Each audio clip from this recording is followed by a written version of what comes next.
మీకు తెలుసా, డెంగ్యూ వ్యాధి ఏడెస్ దోమ కుట్టడం వలనే వస్తుంది. ఇది పగలే కుడుతుంది, మంచినీటిలో మాత్రమే పెరుగుతుంది.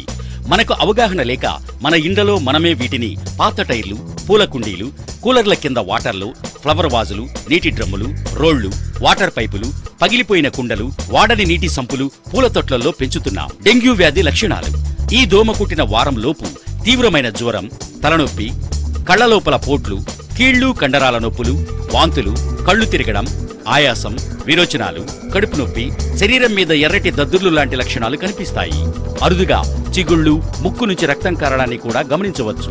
మన శరీరంలో రక్తస్రావాన్ని అరికట్టే ప్లేట్లెట్స్ సంఖ్య గణనీయంగా తగ్గడం, రక్తం పలచబడడం ఇలాంటి లక్షణాలు కనిపించిన వెంటనే డాక్టర్ను సంప్రదించాలి. డెంగ్యూ సోకిన వ్యక్తి 1-2 వారాలలో తిరిగి కోలుకుంటాడు. అప్పటి వరకు విశ్రాంతి తీసుకుంటూ మంచి ఆహారం మరియు పండ్లు, పండ్ల జ్యూస్, మంచినీరు, ఓఆర్ఎస్ లాంటి ద్రవ పదార్థాలు ఎక్కువగా తీసుకోవాలి. మీ ఆరోగ్యం మీ చేతుల్లోనే. డెంగ్యూ వచ్చాక తీసుకునే జాగ్రత్తల కంటే డెంగ్యూ రాకుండా ముందుగానే జాగ్రత్తలు తీసుకోవడం మంచిది. డెంగ్యూ నిర్ధారణ పరీక్షలు ఎలిసా ప్రజలను భయభ్రాంతులకు గురిచేయరాదు. డ్రైడే ఈ మంగళ శుక్రవారాలలో డ్రైడే పాటించాలి. డ్రైడే అనగా బకెట్లు, కుండలు, గాబులు, నీటి తొట్లు మరియు కూలర్లలోని నీటిని పారబోసి శుభ్రంగా కడిగి 2 గంటలు ఎండలో ఎండబెట్టిన తర్వాత మాత్రమే వాటిని తిరిగి వాడవలెను.